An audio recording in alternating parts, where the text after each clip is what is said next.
Online TV. विश्वभरिबाट हिमाल online television हेरिरहनुभएका हजुरहरू सम्पूर्णमा हार्दिक नमन गर्दछु। आजको हाम्रो कार्यक्रमको विशेष अतिथि हुनुहुन्छ वरिष्ठ पत्रकार, लेखक, राजनीतिक विश्लेषक सूर्य नेपाल। आज म उहाँसँग विशेष गरी नेपालको आन्तरिक राजनीतिभित्र विकास भइरहेका घटनाक्रम, अन्तर्राष्ट्रिय शक्तिहरूको भूमिका र प्रस्थान बिन्दुको विषयमा रहेर विशेष कुराकानी गर्दैछु। नेपाल सर, स्वागत छ हजुरलाई। धन्यवाद प्रजी, मेरो पनि नमस्ते। नेपालको राजनीतिक परिवर्तनका कुराहरू, खास गरी व्यवस्था परिवर्तनका कुराहरू केही समय यता निकै तीव्रताका साथ उठान भइरहेका छन्। अहिले राजा ज्ञानेन्द्र शाह भैरवाको नागरिक अभिनन्दनमा हुनुहुन्छ। खास गरी राज संस्थाको मुद्दा कसरी अगाडि बढिरहेको छ, यो राज संस्थाको मुद्दामा इन्डियाको इन्ट्रेस्ट चाहिँ कस्तो रहेको देखिन्छ? यो मूलत कुरा के देखियो भन्नुहुन्छ भन्दा नेपालको राज संस्थाप्रति इन्डियाको दृष्टिकोण धेरै पहिलेदेखि नै नकारात्मक रह्यो अथवा कोल्टे रह्यो र कहिल्यै पनि नेपालको राज संस्थालाई तपाईँको के त लालगढी बनाउने कुरामा इन्डिया रुचाएन। भलै शीत युद्धताका नेपालमा राजा महेन्द्रले शीत युद्धको चाहिँ नि नाटक मञ्चन, विश्वको रङ्गमञ्चको नाटक मञ्चनलाई लिएर आफूले खेल खेलेर मुलुकलाई एउटा चाहिँ दरिलो राष्ट्रको रूपमा स्थापित गरेका थिए। तर त्यसमा पनि इन्डियाले भाँजिहाल्ने काम पटक पटक गरौँ, शान्ति क्षेत्रको प्रस्तावलाई ओके गरेन। अर्थात् 129वटा राष्ट्रले चाहिँ ओके गरेको कुरालाई उसले नकार्यो। यसको मतलब के त भन्दा नेपालको राजशाहीप्रति दृष्टिकोण, इन्डियाको दृष्टिकोण नकारात्मक छ। तर ऊ बाध्यतामा के छ भन्नुहुन्छ भन्दा वैदिक सनातनको गर्व गर्ने ठाउँ, अर्थात् नेपाल भनेको हिमवत् खण्ड हो जहाँ विविध देवदेवीहरूको चाहिँ बसोबास भएको ठाउँ हो। यहाँ सप्त ऋषिहरूले बसोबास गरेको ठाउँ र यो पूर्वीय दर्शनको एउटा ठुलो भण्डार हो। अर्थात् पूर्वीय दर्शनको एउटा चाहिँ आरण हो, जसले वेद दियो, जसले संस्कृति दियो, जसले सभ्यता दियो। यो पूर्वीय दर्शनको एउटा मेरुदण्डको रूपमा, मणिको रूपमा रहेको यो नेपाललाई वैदिक सनातनको स्थापित अर्थात् हिन्दू धर्मको नाटक मञ्चन गर्नुपर्छ भन्ने कुरामा अहिलेको सत्तासीन बिजेपी नरेन्द्र मोदीको सरकार अहिले लागि परेको अवस्था सिर्जना भएको देख्छु म। किन भन्दा नेपालका प्रधानमन्त्री पुष्पकमल दाहाल प्रचण्ड इन्डिया भ्रमणमा जाँदा आफूलाई नास्तिक भनेर रुचाउने प्रचण्डलाई 12 ज्योतिर्लिङ्ग मध्येको उज्जैनमा रहेको महाकालेश्वर ज्योतिर्लिङ्ग, त्यसमा लगेर चाहिँ मतलब साधना गर्न लगाएर, गेरु वस्त्र गर्न लगाएर त्यहाँ तोपेको हुँदा अब तिमीले नेपालको सन्दर्भमा सम्राट अशोकको भूमिका खेल्नुपर्छ। जसरी सम्राट अशोकले संसारलाई लिने लडाइँ लडे, अन्त्यमा गएर के त भन्दा उडिसाको लडाइँमा उनले चाहिँ मतलब त्यो छेदविच्छेद देखेको अवस्था भएको हुँदा बौद्ध धर्म स्वीकारेर आफ्नो जति पनि सेनालाई चाहिँ मतलब बौद्ध भिक्षुको रूपमा परिणत गराएर बुद्ध धर्मको प्रचार गर्न पठाए। त्यस्तै तिमी बन भनेर उनलाई चाहिँ डिरेक्सन दिएको नरेन्द्र मोदीले, र उनले त्यही पाटोलाई समातेर आएका हुन्। र अहिले के देखिन्छ भन्दा त्यस पछाडि आएर 51,000 रुपियाँ चढाएर पशुपतिमा ढोकेको पनि देखिन्छ। र यसले के देखायो भन्दा इन्डिया नेपालमा हिन्दू अधिराज्य स्थापित होस् भन्ने मान्यता राख्छ। तर उसले हिजो नेपाललाई तहसनस गर्न बोकेर ल्याएको पश्चिमा डिजाइन, यहाँ धर्मनिरपेक्षताको चाहिँ नि विचारोपण होस्, अर्थात् यसलाई कसैले नहलाओस्, धर्मनिरपेक्षको जुन एउटा स्ट्यान्ड लिएको छ त्यो कसैले पनि उठाउन नसकोस्, फ्याँक्न नसकोस् भन्ने दृष्टिकोण राख्छ।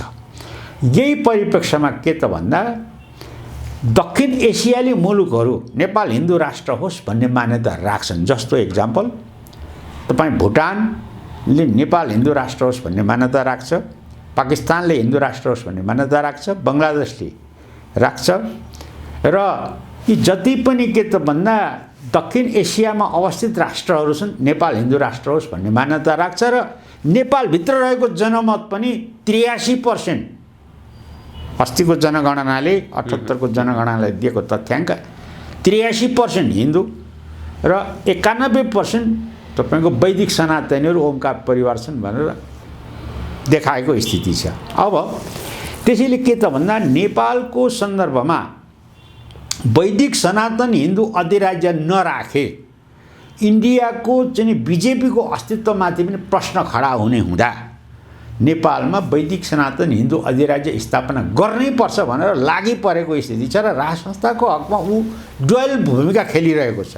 तर वैदिक सनातन हिन्दू अधिराज्य नेपालको राज संस्था विकल्प त्यो नसोच्दा पनि हुन्छ, इन्डियाले त्यो नसोचे पनि हुन्छ। किन भन्दा उसको सबैभन्दा ठुलो उत्तरतिरको चाहिँ सीमाको सीमाङ्कन अर्थात् रेखाङ्कन अर्थात् बोर्डरको सेक्युरिटी नेपालले गरेको छ।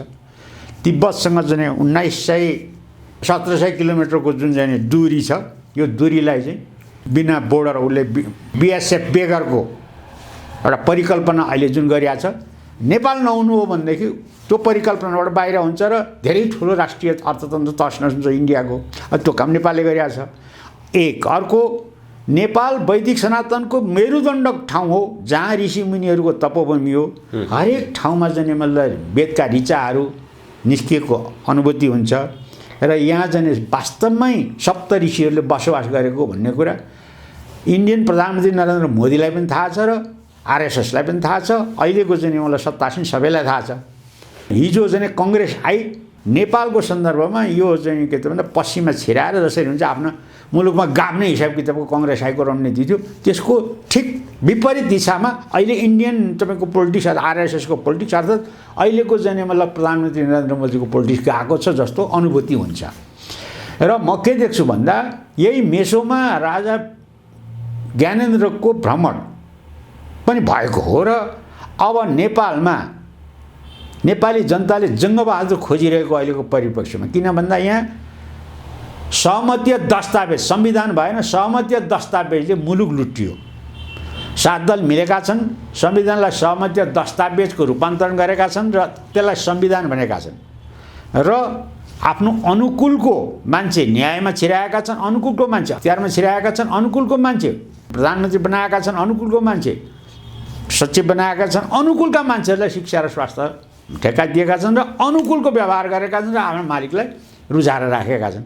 यसले यो मुलुकको निकास दिएन भनेर अधिकांश नेपालीहरूको आवाज चाहिँ उठेको अहिलेको अवस्थामा नेपालभित्र जति पनि धार्मिक सङ्घ सङ्गठनले कार्यक्रमहरू गरिरहेका छन्, अन्य राष्ट्रवादी शक्तिहरू, राजा चाहने शक्तिहरूले यहाँ कार्यक्रमहरू गरिरहेका छन् र स्वयं पूर्व राजा ज्ञानेन्द्र शाहको पछिल्लो केही वर्ष यता जुन प्रकारको सक्रियताहरू देखिन्छ विभिन्न मठ मन्दिरहरूमा, अहिले हामीले कुराकानी गर्दै गर्दाखेरि भैरवामा जुन प्रकारको उहाँको सहभागिता रहेको देखिन्छ, नेपालमा यो प्रकारको कार्यक्रम हुनु र इन्डियाले जुन प्रकारको सङ्केत गर्न खोजिएको छ त्यो एक अर्कासँग अन्तर्सम्बन्ध छ, कनेक्सन छ भनेपछि त्यो भित्र होइन, यथार्थमा त्यही हो। किन भन्दा इन्डियाले यो मुलुकको सबै कुरा तालाचाबी लिएको छ र हिजो माओवादी द्वन्द्व गराएर जनविद्रोह गराएर पन्जाबमा ट्रेनिङ गराएर तपाईँको सिलिगुडीमा वार्ता गराएर तपाईँको चेन्नईमा वार्ता गराएर देहरादुनमा चाहिँ ट्रेनिङ गराएर रले चाहिँ सबै कुरा खेलेर जुन किसिमको चाहिँ जनविद्रोह गराएर माओवादीलाई उब्जाएर रोटी खुवाएर ट्रेनिङ दिएर यहाँ पठाएर यो मुलुकलाई तहसनस गर्ने काम जुन गर्यो काङ्ग्रेस आईको राजनीतिले, आज त्यही मेसोमा त्यसै भित्र रुमलिएको अवस्था हो र आज चाहिँ मतलब मुलुक के त भन्दा सबै क्षेत्र कुनै क्षेत्र पनि तपाईँको विवाद रहित छैन। हजुर हजुर, जता हेर्नुहोस् तपाईँको धार्मिक क्षेत्र गिजलिएका छन् यिनीहरूले, जस्तो सुजन किराँती, अब आफूलाई किराँती भनेर लेख्ने तर व्याख्या चाहिँ क्रिस्चियनको गर्ने, अब उसको चाहिँ सोझो चाहिँ सिपाहीको रूपमा काम गर्ने र नेपालको पशुपतिनाथको औचित्य काट्ने, किराँतको औचित्य काट्ने जुन काम भयो र क्रिस्चियन बिहारको मान्छेलाई नेपालको अधिराज्यको संविधान मानेको हो भनेर स्वीकार्न सकिँदैन भनेर व्याख्या गर्ने र तिनीहरूलाई जेलमा हाल्नुपर्छ भनेर बोल्ने मन्त्री जस्तो पदमा बसेर र किराँती लेख्न नछोड्ने, यस्तो परिपाटीले के देखायो भन्दा यस्ता गैर जिम्मेवार नैतिक पतन भएका मान्छेहरूले मुलुक चलाएको अहिलेको अवस्था र यो मिसन यसरी चाहिँ इन्डो वेस्टले छिराएर हिन्दूलाई तसनस वैदिक सनातनलाई तसनस गर्न खोजिएको खेल हो। तर इन्डियाको सन्दर्भमा यदि नेपालमा राजनीतिक कोर्स करेक्सनको कुरा गर्ने हो भने यदि इन्डियाले चाह्यो भने त्यो सजिलैसँग हुन्छ। नेपालको राजनीतिको माइक्रो म्यानेजमेन्ट त्यो इन्डियाको हातमा रहेको छ, साँचो इन्डियासँग रहेको छ। इन्डियाले चाह्यो भने हुन्छ भनेर भनिन्छ। चीनको सन्दर्भमा त चीनले पछिल्लो समय खुलेरै पनि भनेको छ नेपालले चीनलाई भन्दा बढी इन्डियालाई प्रायोरिटी दिनु भन्ने खालको कुरा छ। इन्डियाले चाहेको खण्डमा यहाँ सजिलैसँग हुन्छ भनेर भनिन्छ। तर नेपालको जो राजनीतिक कोर्स करेक्सनको कुरा छ त्यो कसले हुन दिइरहेको छैन त। इन्डियाले पूर्ण रूपमा चाह्यो भने त सजिलैसँग हुन्छ, कसले हुन दिइरहेको छैन। होइन, इन्डियन पनि के छ भन्दाखेरि इन्डियाका पनि धेरै सेक्टरहरू छन्। ब्युरोक्रेसी जस्तो इन्डियाको सेनापति नेपालको चाहिँ मानार्थ सेनापति, नेपालको सेनापति इन्डियाको मानार्थ सेनापति, जुन इस्ट इन्डिया कम्पनीले राज्य गरेको मान्यतालाई कायम गरेर लिएर आएको अहिलेको अवस्था। अर्को त्यहाँको बिजेपीको नीति र बिजेपीले नेपाल हेर्ने नीति एउटा छ र त्यहाँको चाहिँ कङ्ग्रेसले नेपाल हेर्ने नीति अर्को छ। त्यहाँको ब्युरोक्रेसीले नेपाल हेर्ने नीतिहरू छ। कुनले चाहिँ मलाई तपाईँको म्याच खान्छ त्यही हिसाब किताबबाट उनीहरू अगाडि बढ्छन्। र अब अहिले के देखियो भन्नुहुन्छ भन्दा इन्डियामा पनि नेपाललाई वैदिक सनातन हिन्दू अधिराज्य स्थापित नगराउँदा विशाल नेपाल भएर ग्रेटर नेपालको परिकल्पना भएर जाने हो कि भन्ने त्रसित मुद्रामा पनि रहेको अवस्था देखिन्छ। अर्को के त भन्दा मणिपुर काण्ड जो अमेरिकाले तपाईँको एउटा टेबलै छोडेको छ, उसले मणिपुरलाई स्वायत्त अलग राज्य बनाउने हिसाब किताबमा र त्यहाँ एउटा बेस क्याम्प बनाउने हिसाब किताबमा अमेरिकाको आफ्नो रणनीति छ। त्यसलाई पनि उसले मध्यनजर गरेको छ। त्यस्तै क्यानाडालाई हराएर खालिस्तानी इस्युमा चाहिँ मतलब तपाईँको पन्जाबलाई पृथक राज्यको घोषणा गराउने हिसाब किताबमा जो पश्चिमाले जुन खेल खेलिरहेको छ त्यो पनि इन्डियाले चाहिँ नजिकै राम्ररी अर्थात् राम्रो दृष्टिकोणले हेरिया छ। र तेलङ्गाना राज्यहरूमा अर्थात् दक्षिण भारतबाट जुन किसिमको चाहिँ मतलब वातावरण सिर्जना गरिँदैछ क्रिस्चियनिटीको, त्यसको प्रभावले तपाईँको उत्तरी भारतलाई इन्डियालाई समस्या पर्ने कुरालाई पनि उसले मध्यनजर गरेर नेपाललाई वैदिक सनातनी राख्दा मात्रै हाम्रो चाहिँ बेस क्याम्प राम्रो बन्न सक्छ भन्ने कुरामा इन्डिया अब निचोडमा पुगेको अहिलेको वर्तमान हो। सत्तासीन इन्डियन है। तपाईँको हिजोको चाहिँ कङ्ग्रेस आईको नीति फेरि यो यसभन्दा पृथक छ। र यसैले हेर्दा के देखिन्छ भन्दा नेपालमा वैदिक सनातन स्थापना हुनु भनेको राज संस्था स्थापना हो भन्ने एउटा कोण देखिन्छ भने वैदिक सनातन मात्रै हिन्दू अधिराज्य मात्रै स्थापना गर्ने राज संस्था नराख्ने अर्को कोण भएर यो बिचमा तपाईँको खेल खेलेर यो चाहिँ मतलब गज्याङगुजुङ भएको अवस्था हो। तर इन्डियाले चाहिँ मतलब के अब चाहिँ निचोड रूपमा के भने नेपालमा हिन्दू अधिराज्य अनिवार्य छ भनेर ठेगान लगाएकै विषय हो। इन्डियाले मात्र चाहेर हुन सक्ने अवस्था छ होइन। नेपाललाई हेर्ने के अरे दक्षिण एसियाको जिम्मा पश्चिमाले इन्डियालाई दिएको छ। हजुर हजुर। इन्डियाको आँखाबाट हेरिन्छ र आज जति पनि जस्तो क्यानाडाको जुन राजदूतावास यहाँ छ त नेपालमा, क्यानाडाको राजदूतावास इन्डियामा छ। किन भन्दा इन्डियामा जति पनि धेरै राजदूतावासहरू नेपाललाई हेर्ने ती बसेका छन्। किन भन्दाखेरि दृष्टिकोण नै इन्डियन दृष्टिकोणबाट हेरिन्छ नेपाललाई। यहाँको चाहिँ मलाई के त भने मुद्राको स्थिरता, सांस्कृतिक स्थिरता, सभ्यताको स्थिरतालाई मध्यनजर गरेर इन्डियन दृष्टिकोणबाट पश्चिमाले हेर्छ र यहाँ एकत्र उसको चाहिँ इकोनोमिक रूपमा आर्थिक रूपमा इन्डियाको प्रभाव छ। यहाँ चाहिँ मतलब के त भन्दा त्यसैले त जहिले पनि इन्डियाले भाइ भाइ भाइ भाइ भन्छ, बडे भाइ छोटे भाइ भन्छ नेपाललाई। किन भन्नुको अर्थ के भन्दा संस्कृति सभ्यताको पनि एउटै मिल्दोजुल्दो र मुद्राको पनि चाहिँ मलाई स्थिरता, सभ्यताको पनि चाहिँ मलाई के त एउटै रूप र हिजोको राजशाही हिजो चाहिँ मलाई तपाईँको इस्ट इन्डिया कम्पनीले शासन गर्दाखेरि पनि एउटै किसिमले चाहिँ रूपान्तरित गरेको हुँदा त्यसैलाई फलोअप गरेर चाहिँ स्थापित भएको कुरा छ। त्यसैले गर्दा के देखियो भन्नुहुन्छ भने प्रदीपजी नेपालमा हिन्दू अधिराज्य चाहिँ अनिवार्य हुने नै स्थापित हुने नै भयो। तर राजा चाहिँ हुन्छ कि हुन्न भन्ने अझै पनि दोधार छ। होइन, दोधार छैन। हिन्दू अधिराज्य स्थापना हुनु भनेकै राज संस्था स्थापना हुनु हो। त्यसमा त्यो ग्यारेन्टी छ। किन भन्दा वैदिक सनातनीहरूको मूल भनेकै चाहिँ अभिभावकत्वको भूमिका अदा गर्छ। किन अभिभावकत्व कसले गर्ने भन्दा दलले अभिभावकत्व यहाँ स्थापित गर्न सकेन। जस्तो हिजो विद्या भण्डारीको खेल हेऱ्यो, त्योभन्दा अगाडिको चाहिँ मतलब के त भन्दा रामवरण यादवको खेल हेऱ्यो, अहिले चाहिँ मतलब यिनै चाहिँ रामचन्द्र पौडेलको कुरा हेरौँ। अब उनी चाहिँ रिहाई दिन्छन् अपराधीलाई, अदालतले चाहिँ मतलब दण्डित गरेका व्यक्तिलाई चाहिँ रिहाई दिन्छन्, अनि फेरि चाहिँ मतलब अदालत त्यस बाध्यता हुन्छ फेरि पक्राउ गर्न। भनेपछि यो कानुन नभएको देश अथवा अभिभावक त नभएको देशमा यस्तै हुन्छ। अब यहाँ राजशाही भएको भए, राज संस्था भएको भए त राज संस्थाले तपाईँको एउटा भूमिका त खेल्थ्यो नि त। त्यो भूमिका चाहिँ मतलब तपाईँको यहाँको कसरी पाखा लाग्छ त? जस्तै दलहरूले नेपालमा राज संस्था स्थापना गर्न दिँदैनन्, खुलेरै पनि उनीहरूले बोलेका छन्। हामीले 10 वर्ष जनयुद्ध लडेर 17,000 प्लस नेपाली जनताले बलिदान दिएर ल्याएको गणतन्त्र अहिले पश्चगामी शक्तिहरू सल्बलाउन थालेका छन्। यसको विकल्प खोज्न हामी दिँदैनौँ, त्यो आवश्यक छैन भनेर भनिरहेका छन्। कसरी आउँछ त त्यसो? होइन, यस्तो छ नि त, यो यिनीहरूले जुन कुर्बानी गरे कसका लागि कुर्बानी गरेका छन् रहेछन् त? के नेपाली जनताका लागि रहेछन्? नेपाल राष्ट्रका लागि रहेछन्? नेपालको शिक्षा स्वास्थ्यको लागि रहेछ भन्दा डडेलधुराका देउबालाई बुढा नीलकण्ठमा 9 रोपनीको स्थापित हुनु रहेछ, झापाका चाहिँ खड्गप्रसाद ओलीलाई बालकोटमा स्थापित हुनु रहेछ। यहाँ त देखियो नि 800 राजा हुनु रहेछ। अनि त्यसरी त्यस्ता व्यक्तिले राजा किन खोज्छ? आफ्नो राजशाही ठाट जाने मतलब भाग्छ राजा। उनीहरूले प्रयास गर्ला नि एउटा कुरो भयो। तर यो पछिल्लो समय आन्दोलनको कुरा, फागुन 1 गतेबाट आन्दोलनको कुराहरू पनि उठान भइरहेका छन्। यसभन्दा अगाडि दुर्गा प्रसाईले एक प्रकारको माहौल सृजना गरेका थिए मङ्सिर 7 गते। तर सुरुवातमा जुन प्रकारको अपेक्षा गरिएको थियो पछि त्यो अनुसारले अगाडि बढ्न सकेन। एक प्रकारको निराशा पनि पैदा भएको देखिन्छ। आन्दोलनको माध्यमबाट जाने सम्भावना छ कि यिनै दल मार्फत संविधान संशोधन गरेर जान सक्ने बाटो सम्भावना देखिन्छ? यी दलहरूबाट त अब यो मुलुकलाई निकास हुन्छ भनेर आशा नगरे हुन्छ। किन भन्दा यी डामिएका हुन्, यी चाहिँ इन्डो वेस्टका खेताला हुन्, यिनीहरूलाई लुट्नमा छुट छ।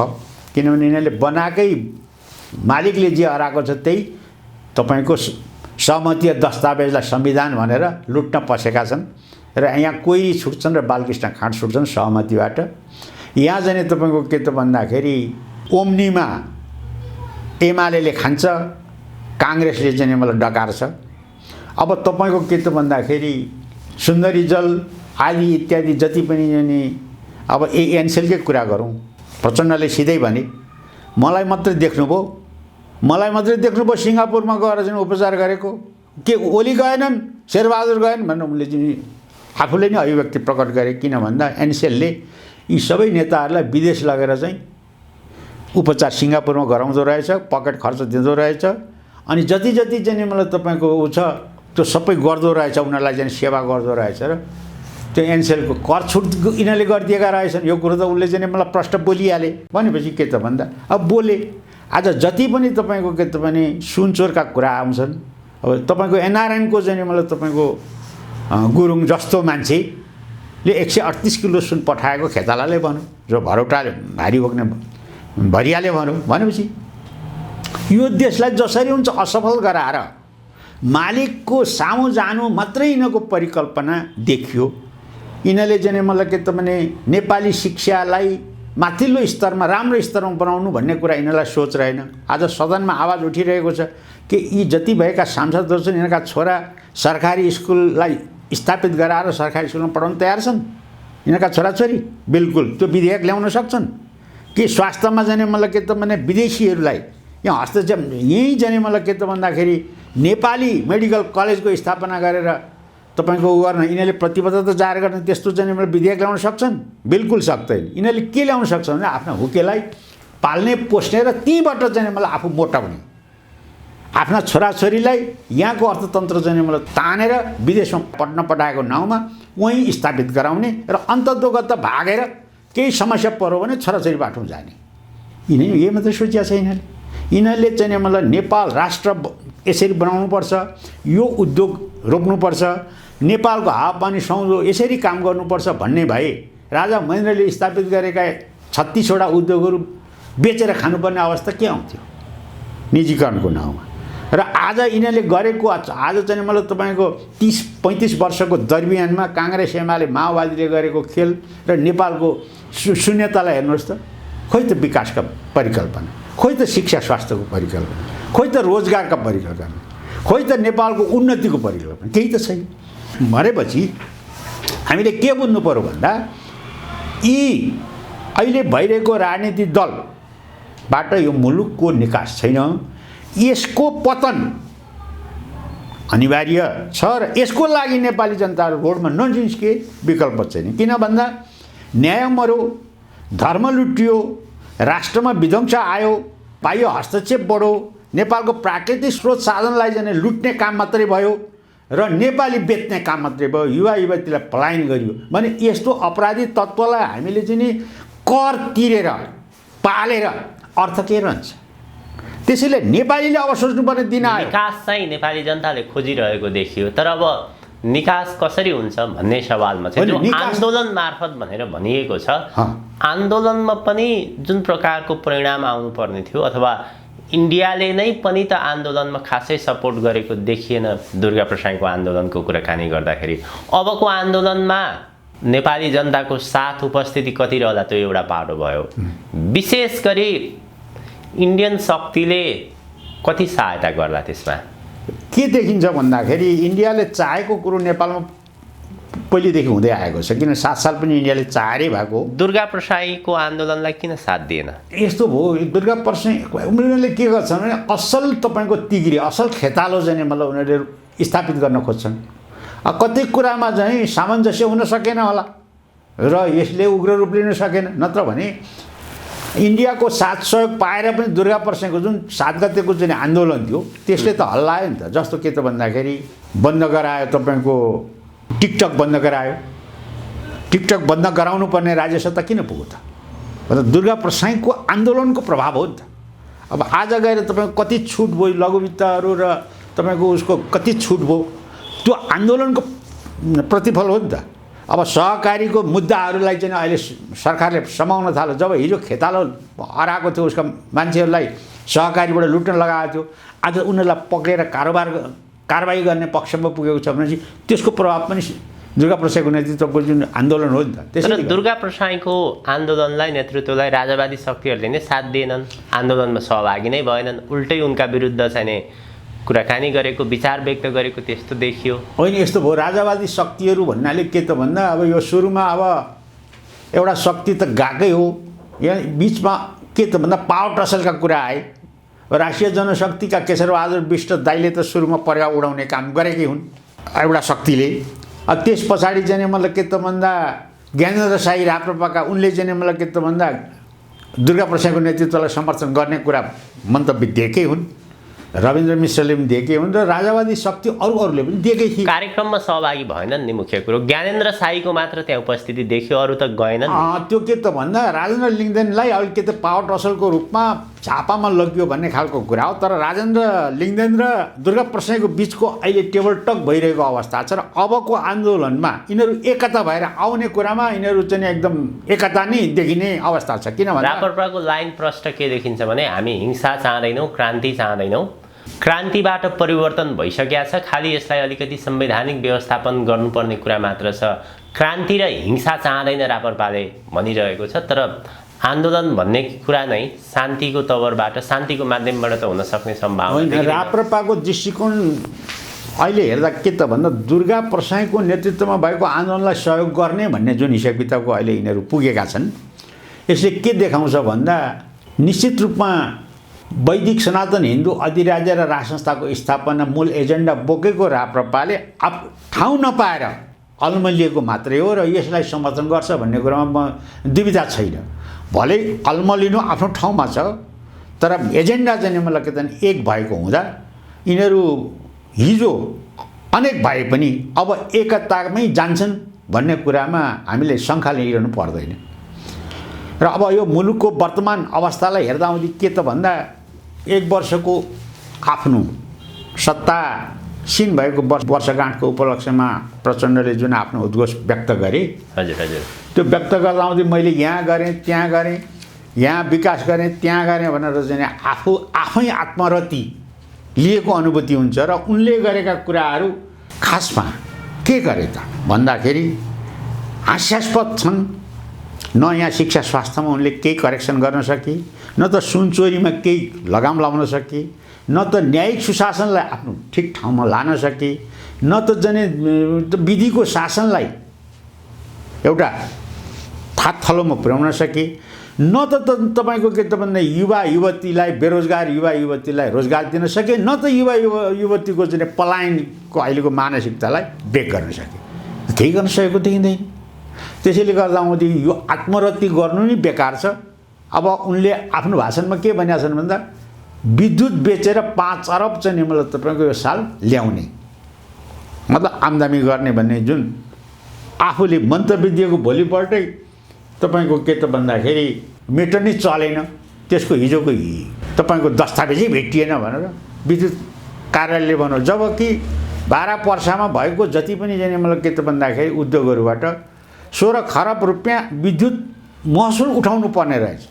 त्यो महसुल उठाउने चाहिँ टिओसी तपाईँको जुन मिटरै बिग्रियो, हिजोको त डाटै छैन भनेपछि अब 16 खरब रुपियाँ त्यतिकै चाहिँ माफियाहरूले खाए उद्योगको नाउँमा। फेरि अर्कातिर के गरियो भन्दा एकातिर विद्युतको चाहिँ महसुल उठाउने भनियो, अर्कातिर चाहिँ विद्युत कार्यालयबाट त विज्ञप्ति दिन लगाइयो, र अर्को के गरियो भन्दा त्यहाँ भएका मजदुरहरूलाई हाम्रो रोजीरोटीमाथि प्रश्न खडा भयो।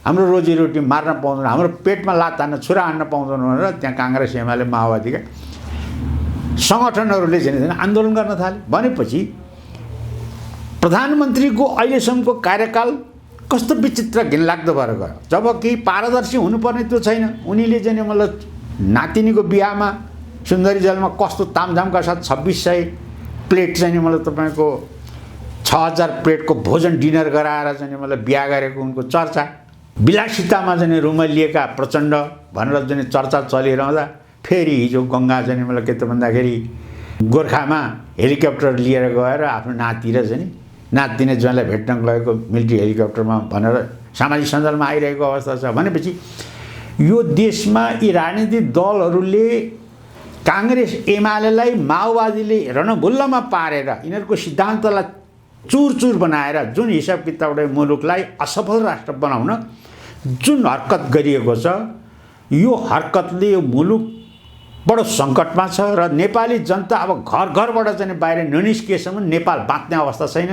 किन भन्दाखेरि यहाँ धार्मिक युद्ध छ, तपाईँको यहाँ चाहिँ सामाजिक युद्ध छ, यहाँ नेतृत्वमा चाहिँ मतलब घोडचडी छ, यहाँ नेपाली युवा युवतीको बेहाल छ, यहाँ शिक्षा र स्वास्थ्यमा व्यापार छ, र यहाँ चाहिँ राजस्व मात्रै लुटी खाने छ, र नेपालीलाई रैती बनाएर चाहिँ आफ्नो मोनोपोली गर्ने छ। त्यसैले गर्दा आउँदै नेपाली जनता अब यो दास मानसिकताबाट उठेर कसैको पार्टीको झोले भएर होइन म स्वतन्त्र नागरिक हुँ र मैले नेपालको लागि मैले गर्नुपर्छ भनेर त्यागको एउटा भावना नेपाली जनतामा अङ्कुरित नभएसम्म नेपाललाई त बडा अप्ठ्यारो स्थितिमा परेको पो देख्छु प्रदीपजी। म त तपाईँ हामी अब यसरी यिनीकै भर परेर यिनीकै पछि लागेर बसिरह्यौँ र यिनीहरूले हामीलाई मुलुकलाई निकास दिन्छन् भनेर आशा गऱ्यौँ भने हामी भोलि यहाँबाट झोली तुम्बी कसेर अर्थात् झुन्निएर मर्नुपर्ने अवस्था हामीलाई आउँछ, र या त फालानेर मर्नुपर्ने अवस्था आउँछ।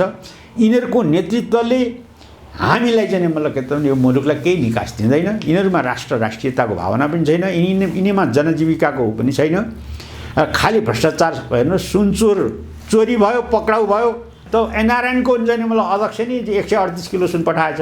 अब यो कुरो त अहिले थाहा भयो, त्यो लमजुङको गुरुङ भनेपछि के त भन्दाखेरि यहाँ लुट्न मात्रै नेतृत्व चयन गरिँदो रहेछ। मुलुक बनाउन भनेर नेतृत्व चयन हुनुपर्ने ठाउँमा लुट्न मात्रै, र हामीले कर जाने मतलब सालिन्ना जाने तिरेर यी धतुरेहरूलाई पाल्नुपर्ने औचित्य के रह्यो। त्यसैले गर्दा आउँदै नेपाली जनतालाई आज विधेयक तपाईँको के त भने सदनमा स्वास्थ्य सम्बन्धी चाहिँ मतलब के त भन्दा विधेयकहरू प्रस्तुत हुनुपर्ने, शिक्षा सम्बन्धी विधेयकहरू प्रस्तुत हुनुपर्ने, आफ्नो चाहिँ पहिचानको विषयमा कुरा उठ्नुपर्ने। एनसेलको काण्डमा जसरी अमरेश कुमार सिंहले यहाँमाथि पुर्याएर अहिले अदालतमा मुद्दा चलेको छ, यसको निर्णय तुरुन्त गराएर चाहिँ मलाई के त भन्दा राष्ट्रियकरण हुन आँटेको एनसेललाई चाहिँ निजीकरणमा लगेर चाहिँ के त भन्दा मुलुकलाई टाट पल्टाउने जुन खेल खेलिएको छ तिनीहरूलाई सजाय गर्नुपर्ने।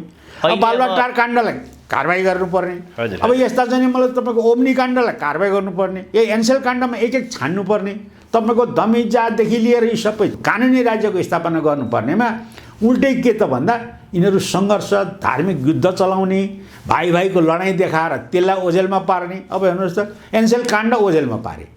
ओझेलमा किन पारे भन्दाखेरि अर्को इस्यु ल्याइदिए। यस्तो गरेर चाहिँ यो मुलुक के त भन्दाखेरि यिनीहरूले असफल राष्ट्रको घोषणा गराउनेवाला छन्। ट्रान्सपरेन्सी इन्टरनेसनल त भनि नै सक्यो, नेपाल आर्थिक हिसाब किताबले टाट पल्लेको छ। आज हेर्नुहोस् सेयर बजारको हालत त्यस्तो छ, तपाईँको के त भन्दा आम्दानी कहीँबाट छैन, उद्योग कल कारखाना सबै झेरिप छ, सबै निजीकरणमा गइसकेको अवस्था छ र मुलुक बाँच्न सक्ने अवस्था छैन। विदेशी अन्तर्राष्ट्रिय खेलघर भइरहेको अहिलेको अवस्थामा मात्र अब के त भन्दा वैदेशिक नीति अब गएर चाहिँ विदेशको जुन अब रूपरेखा छ हेर्दा रसिया युक्रेन युद्ध पछि खाडी रसिया बिचको मिलन र पश्चिमा किता जाने मलाई धेरै पछाडि सर्दै गएको अर्थात् उसलाई हार्दै गएको अवस्था भएको हुँदा अब यसले एउटा निकास यो मुलुकलाई निश्चित रूपमा दिन्छ भन्ने कुरामा हामीले अब चाहिँ दुविधा नलिँदा हुन्छ। गणतन्त्रको नाममा नेपालमा लुटतन्त्र चलिरहेको भन्ने कुरा अब यो जग जाहेर बाहिर आइसकेको छ, लुकाएर लुक्न सक्ने स्थिति छैन। अब अलिकति यो परिवर्तनको बारेमा अब नेपालको राजनीति कसरी जान्छ त भन्ने सवालमा 12 बुँदे शक्तिहरू निकै चिन्तित भएको पनि देखिन्छ र उनीहरू यो व्यवस्था ढल्ने कुरामा उनीहरूले सङ्केत पनि पाएका छन्, बेला बेलामा आफ्ना विचार पनि व्यक्त गरिरहेका छन्। सँगसँगै एक ठाउँमा उभिनुपर्छ है, 12 बुँदे शक्तिहरू एक ठाउँमा उभियो भने मात्र यो व्यवस्था, यो गणतन्त्र जोगिन्छ, नत्र जोगिने अवस्था देखिँदैन भनेर उनीहरूले सञ्चार माध्यममै भनिसकेका छन्। अब कस्तो देखिन्छ यो गणतन्त्र रहिरहन सक्ने अवस्था देखिन्छ कि देखिँदैन? अबको बाटो कस्तो देखिन्छ? अनि यो गणतन्त्र रह्यो भने त यो मुलुकै रहँदैन। अबको बाटो भनेको के भने गणतन्त्रलाई नै तपाईँको जोगाएर राख्ने हो भने यो मुलुक रहँदैन, किनभने 800 राजा छन्, यिनीहरूलाई पाल्नै सकिँदैन। यो सङ्घीयता खारेज हुनैपर्छ। तपाईँको के त भने मूलतः यो बाइबलीय संविधान हो, यो इन्डो वेस्टले दिएको संविधान हो, यो सहमतीय आधारको चाहिँ दस्तावेज हो। सहमतीय आधारको दस्तावेजको मुलुकको कानुन हुँदैन। मुलुकको कानुन भनेको मुलुकको हितको लागि हुन्छ। सहमतीय दस्तावेजको एउटा दस्तावेजलाई कसले विस्थापित गर्छ त? यो बाइबलीय संविधानलाई विस्थापित यो विस्थापित जनतैबाट हुनुपर्छ। होइन, यो जनतैबाट हुनुपर्छ। के त भन्दाखेरि अब जनविद्रोह सुरु भइसक्यो नि त। गाउँ गाउँमा जाने के त भने नागरिकहरूले आफूले निर्वाचित गरेका प्रतिनिधिहरूमाथि प्रश्न खडा गर्न थालिसके। अब जाने मलाई के त भने आवाजहरू जनचेतना जाग्न थालिसक्यो र अब जाने अपनत्व बिनाको राज्य सत्ता सञ्चालन गर्नु चाहिँ यो मूर्खता रहेछ भन्ने कुरो मान्छेमा जनचेतना बढिसक्यो र जनता अब रोडमा निस्किएर जनता आएर अब के त भन्दा आफ्नो मुलुकलाई बचाउनको निमित्त जनता क्रियाशील हुन बाध्यता भयो नि त। अब यो हेर्नुहोस्, अब फागुन 1 गते नि तपाईँ हेर्नुहोस् न जनताको जनआक्रोश कस्तो बढेर जाँदैछ। हेर्नुहोस् त, हिजो 7 गते चाहिँ मतलब मङ्सिर 7 गते कस्तो आन्दोलन भयो बल्कुमा। त्यसको भन्दा ज्वारभाटा चाहिँ तपाईँको उठ्नेवाला छ, किन सबै जनतामा चाहिँ नैराश्यता छाइसकेका छ। यिनीहरू चाहिँ यी नेतृत्व भनेको त यी त देशद्रोही रहेछन् भन्ने कुरा त प्रष्ट भइसकेको अवस्था छ। त्यसैले गर्दा के देखिन्छ भन्दा प्रदीपजी, कसैले अराए सिकाएको गर्ने नेतृत्वले तपाईँ हाम्रो अर्थात् नेपाल र नेपालीको हित गरेन। आफ्नो गुन्द्रुक र भातै मिठो मानेर अर्थात् ढिँडो नै आफ्नो चाहिँ मतलब के त सर्वस्व हो भन्ने हिसाब किताबको जबसम्म नेपालीले बुझ्दैन तबसम्म नेपालको उन्नति हुँदैन भन्ने कुरोको ठम्याइमा मान्छे पुग्यो। अब पनि नपुग्ने हो भने नेपाल रहँदैन। नेपालको अस्तित्व नेपालीमै सीमित छ। नेपाल रहे नेपाली हुने हो र नेपाली जन्मले नेपाल नबचाए नेपाल जाने हो। नेताको भरोसाले नेपाल बाँच्नेवाला देखिन्छ। अबको बाटो जनविद्रोह देखिन्छ। जनविद्रोह देखिन्छ, किन गाउँ गाउँबाट विद्रोह सुरु भइसकेको अवस्था छ। आज हेर्नुहोस्, जनप्रतिनिधिहरू तपाईँको जनताको अगाडि गएर राम्ररी खुलेर बोल्न सक्ने अवस्था छैन, बोलिराखेको अवस्था छैन। जताततै के त भने यो राज्य सत्ताले हामीलाई तहसनस गरायो भन्ने मात्रै आवाज सुनिन्छ। त्यसैले जनविद्रोह भएर नै मुलुकले एउटा निकास खोज्छ जस्तो लाग्छ मलाई। किन भन्दा आजको परिप्रेक्ष्यले त्यही देखायो। यिनीहरूको भरोसाले अथवा नेतृत्वको विश्वासमा सङ्कट छ। अनि नेतृत्व कसरी विश्वास लिने? हिजो एक थोक बोलो, आज अर्को थोक बोलो, काम एकातिर गरौँ, बोलो एकातिर, काम अर्कातिर गरौँ, यस्तो खालको परिस्थिति छ। भनेको यो अहिलेको गणतान्त्रिक व्यवस्था, यहाँ यो व्यवस्थामा बस्ने मानिसहरूले नैतिक धरातल गुमाइसके, कुनै सिद्धान्त नीति अन्तर्गत यो चलेको छैन। त्यसकारणले खालि कुन ठाउँमा गएर यो फालिने हो, बढालिने हो भन्ने मात्र कुरा हो। होइन, यो त के त भन्दाखेरि पाइलट बेगरको जहाज हो, यो कहाँ गएर ठोकिन्छ पत्तो छैन। किन भन्दाखेरि सहमतीय दस्तावेज लुटी खाने, सहकारी उठायो लुटी खायो, ओम्नी उठायो लुटी खायो, यति भनौँ तपाईँको राजा वीरेन्द्रको चाहिँ सम्पत्ति सबै चाहिँ मलाई लुटी खायो, स्वास्थ्यको नारा दिएर ओम्नी भनौँ लुटी खायो, अनि अब हेर्नुहोस् त ऊ मोबाइलमा एनसेल ल्यायो लुटी खायो, खालि लुटी खाने मात्रै। अनि जहाँ लुटी खायो खान्छन् अनि फेरि भन्छन् खायो है भन्छन्, फेरि चाहिँ कारवाही हुँदैन। कारवाही कसले गर्ने? सहमतीय दस्तावेज, कानुनै छैन। जहाँ जाने मलाई तपाईँको के त भन्दाखेरि सुशासनै छैन। जहाँ जाने मलाई के त भन्दाखेरि न्याय सुशासन र तपाईँको ऊ नभएपछि त्यो कारवाही हुने कुरै भएन। नेपालमा वैकल्पिक शक्तिको चाहिँ अलिकति खडेरी देखिएको हो कि योग्य मानिसको खडेरी देखिएको हो कि आर्मीको कुरा, जो सेनाको कुरा छ, संवैधानिक रूपमा पनि आर्मीले साथ दिनको लागि पनि त वैकल्पिक बलियो शक्ति हुनु पर्यो। जनता सडकमा चाहिँ निकै सङ्ख्यामा, लाखौँको सङ्ख्यामा आउनु पर्यो, त्यसपछि मात्र आर्मीले पनि साथ र सपोर्ट दिने भन्ने कुरा आउँछ। आर्मी स्वयंले शासन गर्ने कुरा त आउँदैन। वैकल्पिक शक्तिको चाहिँ नेपालमा बडो खडेरीको स्थिति आएको हो। यो त्यस्तो परिस्थिति यस्तो भयो। नेपालको एउटा शक्ति आर्मी हो, तर के गर्यो भने आर्मीलाई भुत्ते बनाइयो। आर्मी नेपालको भुत्ते रहेछ, जो बर्माको आर्मी जस्तो होइन रहेछ। नेपालको आर्मी पहिले गोर्खा सेना भनेपछि संसार डराउँथ्यो। होइन, आर्मीले त एउटा शान्ति सुव्यवस्था कायम गरिदिने कुरा आयो, तर आर्मी आफैले त शासन गर्ने कुरा आएन। आर्मीले साथ दिँदा पनि त वैकल्पिक शक्ति अलिकति बलियो त्यस्तो देखिनु पर्यो नि सडकमा। यस्तो छ, मुलुक लुटिरहेको छ, लुट्नेलाई नै सलाम ठोकिरहेको छ। नेपालको आर्मीले पनि त जवाबदेही त पुरा गरेको छैन नि। तपाईँलाई म क्लियरै गर्नुपर्दा A4 त उनीहरूलाई दिएको छ, अहिलेका लुटारलाई A4 दिएको छ, मिलिट्रीबाट पनि दिएको छ A4। अब त्यो कुरो प्रष्ट छ। आज लुटिरहेछ मुलुक, नागरिक शोषित छन्, उसलाई सलट ठोकिरहेछ। अब सैनिक हेलिकप्टरमा जाने मतलब प्रचण्ड नाति र नातिनी ज्वाइँ भेट्न गए, त्यसको औचित्य के? त्यसको औचित्य के? औचित्य पुरा गर्नु पर्यो नि त। भनेपछि त्यो खर्च विलासिताको खर्च होइन, त्यो खर्चले नेपाली जनतालाई के दिन्छ र राष्ट्रलाई के दिन्छ? अब तपाईँको सिङ्गापुर चाहिँ उपचार गर्न जाने सतीश आचार्यले चाहिँ सिङ्गापुरमा उपचार गर्दा रहेछन्, रोए अस्ति प्रचण्ड। मलाई मात्रै किन दोष दिन्छौ? खड्गप्रसाद ओली पनि गएकै हो, शेरबहादुर देउबा पनि गएकै हो, सबै चाहिँ उपचार गर्न गएकै हुन्, मलाई मात्रै दोष नदेऊ भनेर रोए। यसको अर्थ के त भन्दा एनसेल बेचेर उनीहरू मोनोपोली गर्दा रहेछ कि उनीहरूको भिडता हो यो देश। नेपाली जनता गणतन्त्र भनेको नेताले चाहिँ मलाई मुनपरी गर्नलाई गणतन्त्र भनिन्छ त। त्यसैले लुटतन्त्रमा परिभाषित भएको र सहमतीय दस्तावेजलाई संविधान भनेर यो मुलुकलाई चाहिँ झोडीमा हालिएको हुँदा यो संविधान लाटाको धोती हो भन्ने सम्म चाहिँ मलाई नेपाली जनताले ठम्याइ नगरेसम्म र यी नेता भनेका खेताला हुन्, यी नेता होइन यी दलाल हुन् भनेर ठेगान नलाएसम्म मुलुकले निकास पाउँदैन। दलीय राजनीतिमा उदाएका मानिसहरू, दलहरू अब यिनीहरू त लुट्नैकै लागि आएका रहेछन्, देश बर्बाद पार्नैको लागि आएका रहेछन् भन्ने कुरा अहिले त पुष्टि भएको छ, प्रमाणित भएको छ। जनताले न्याय पाइरहेका छैनन्।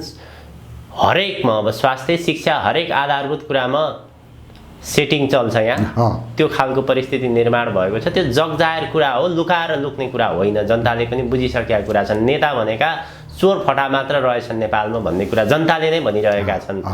अब एउटा कुरो चाहिँ नेपालमा तपाईँले पनि विभिन्न व्यक्तिहरूसँग सङ्गत गर्नुभयो, वैकल्पिक शक्ति जसलाई भनेर भनिएको छ। खास गरी नेपालमा पछिल्लो समय के देखिन्छ भने जो एउटा राजनीतिक सिद्धान्त, सैद्धान्तिक, चारित्रिक अथवा चाहिँ राष्ट्रलाई चलाउने जो मानिस हुन्छन् त्यसको चाहिँ खरेडी नै देखिएको हो नेपालमा। होइन, नेपालमा के त भन्दा दरिद्रताले घरजम गरेको रहेछ नेपाल। हजुर, यहाँ राजनीति दर्शनका आधारमा चल्ने हो, दर्शन होइन द्रव्यमा चल्ने हिसाब किताबको नेपाल। वैकल्पिक शक्तिको कुरो गर्दैछु है। अहिले सत्ता प्रतिपक्षमा बस्ने अथवा विभिन्न नाउँमा खाने मानिसहरू त दरिद्र भए नै, तर नेपालमा जो एउटा राष्ट्र चलाउने सच्चा मानिस हुन्छ नि उनीहरू पनि कुनै न कुनै रूपमा त्यो कहीँ न कहीँ त्यो दरिद्रताको रूप चाहिँ देखिएको होइन, हो। उनीहरूलाई पनि के त भने त्यो छिटा परेको अनुभूति हुन्छ। यहाँ राष्ट्रवादको कुरा गर्नुपर्दा धेरै दुखी दरिद्र राष्ट्रवादको कुरा गर्नुपर्दा दुखी मान्छेहरूको मात्रै भावनालाई अङ्कुरित हुन्छ। दुखी मान्छे जसमा अभावले तडपिएको छ हो त्यो राष्ट्रवादले ओतप्रोत छ। अब त्यो कहीँ हिँड्न सक्दैन, चटपटाउन सक्दैन हो। त्यो राष्ट्रवाद चाहिँ मलाई नेपालीमा तपाईँको नेपालमा त्यसले चाहिँ हाँगा हाल्नु पऱ्यो, त्यसले मुना हाल्नु पऱ्यो। त्यो मुना हाल्ने वातावरण चाहिँ कसरी तयार हुन्छ भन्दा यी अपराधी अथवा दलालहरूलाई कठघरामा राखेर यो मुलुकलाई लुटी खानेलाई तपाईँको चाहिँ एउटा किनारा नलाएसम्म त्यसले चाहिँ हाँगा हाल्न अर्थात् त्यसले मुना हाल्न पाउँदैन। त्यो मुना हाल्ने वातावरण नेपालमा जबसम्म बन्दैन तबसम्म नेपालमा राष्ट्रवाद झाँगिँदैन। राष्ट्रवाद त यति यस्तो धिमी यसरी बसेको छ, ओहो मेरो जुजुहरूले यसो गर्थे, मेरो गोत्र यो हो, मैले गर्ने लाइन यो हो, आज कता म गएँ भने मान्छे अल्मलिएर यो बिचमा रुमलिएको परिस्थिति अहिले सबैतिर छ। अब यसलाई चाहिँ मतलब त्यो भित्र अङ्कुरित भएको भावनालाई जगाउनको निमित्त दलाल शक्तिलाई चाहिँ किनारा लाएपछि मात्रै त्यो मुना पलाउँछ। अब त्यो वातावरण चाहिँ सिर्जना गर्न नेपालीहरूले आफैले जान्नु पर्यो। किन भन्दा दलाल कित्तालाई अलग पारेर त्यो कित्तालाई चाहिँ मुना हाल वातावरण बनाउनुपर्छ। त्यसको नेतृत्व गर्न सक्ने मानिस चाहिँ भेटिएन भने होइन, नेतृत्व अब सनै आउलान्। किन भन्दा अहिलेसम्म देखिएका कुराहरूले हेर्दा आउँदै कतिपयले राम्रै चाहिँ मलाई विचारहरू दिँदै आएका छन्। कतिपय कुरा खराब भए पनि कतिपय कुराहरूलाई त हामीले राम्रै मान्नुपर्छ। अहिलेसम्म जुन चाहिँ मतलब के त भन्दाखेरि सामाजिक द्वन्द्व अथवा विकृतिका विरुद्धमा आएका आवाजहरू जसरी आएका छन् त्यसलाई नेतृत्व गर्न अब समयलाई नै हामीले इन्तजार गर्नुपर्छ जस्तो लाग्छ मलाई। यसलाई नेतृत्व गर्न अब मासले नै आफै निर्णय गर्छ। समयले नै अब को मानिस अगाडि आउने हो त्यसै निर्धारण गर्छ। ज्ञान भएका मानिस, निस्वार्थ भएका मानिस को आउँछन्, अब त्यो समयले ल्याउँछ भाइ। समयले अवश्य ल्याउँछ। त्यो चाहिँ मतलब के त भन्दा हामीले खोजेर हुँदैन। अब त्यो समयमा मुसोलिन पनि थिए, त्यो समयमा चाहिँ इदी अमिन पनि थिए, त्यो समयमा गान्धी पनि आए, त्यो समयमा चाहिँ पृथ्वीनारायण शाह पनि आयो। समयलाई हेर्दै आउन हामी समयले आफै स्थापित गर्ने कुरा हुँदाखेरि हामी अब गणतन्त्रको अन्त्यको पूर्व सन्ध्यामा छौँ र यो अन्त अब असम्भावी छ। यो अन्त नभएसम्म यो मुलुक बाँच्ने अवस्था छैन। त्यसैले गर्दा हामी त्यो प्रतीक्षामा जाउँ र प्रतीक्षामा रहँदा हामी आन्दोलित भएर यो मुलुकलाई चाहिँ मतलब अपनत्व कायम गर्नको लागि रोडमा अर्थात् तपाईँको राष्ट्रवादको उत्प्रोतमा रहेर राष्ट्रिय झन्डाको छत्रछायामा बाँचौँ भन्ने म आह्वान गर्न चाहन्छु। हस्, धेरै धेरै आभार प्रकट गर्दछु आजको हजुरको अत्यन्त महत्त्वपूर्ण समय र विचारको लागि। धन्यवाद प्रदीपजी, मलाई पनि आफ्नो विचारहरू राख्ने अवसर दिनुभयो। हिमाल अनलाइन टिभी परिवारलाई मेरो तर्फबाट धन्यवाद।